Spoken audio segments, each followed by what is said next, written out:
అంటే bad oil, good cholesterol oil అనేది two types form అవుతాయి అనమాట.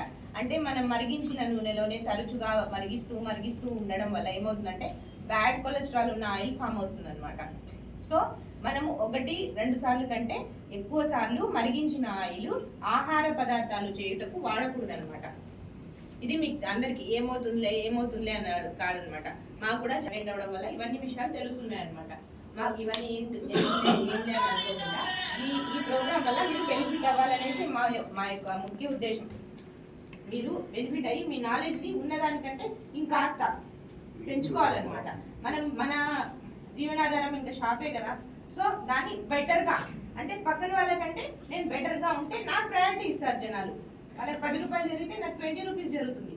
సో అలా మీరు కొద్దిగా అవేర్నెస్ని పెంచుకొని మీ షాప్ని కొద్దిగా మాడిఫై చేసుకొని ఈ ర్యాక్స్ పెట్టుకోవడంలో కానీ నీట్నెస్ని కానీ అంతా కూడా మేడం గారు చెప్పినట్లు అన్నీ ఫాలో అవ్వండి. ఈ టీపీసీ మీటర్ ఎవరైతే ఉందో వాళ్ళు తరచుగా పిలిచి శివాకి మీకు అందుబాటులో ఉంటాడు కాబట్టి శివ తరఫునైనా ఎవరి తరఫునైనా డైరెక్ట్గా మాకు కూడా కాల్ చేయొచ్చు. మా నెంబర్ కూడా ఉంటుంది, ఇస్తాము. అందరూ ఆయిల్ వాడుతున్నారా? అన్నది మనం ప్రతి ఒక్క ఐటమ్ లోనూ వేసే item except tea and coffee దాంట్లో తప్ప మిగిలిన బిర్యానీలో అయినా ఎక్కువ అందరూ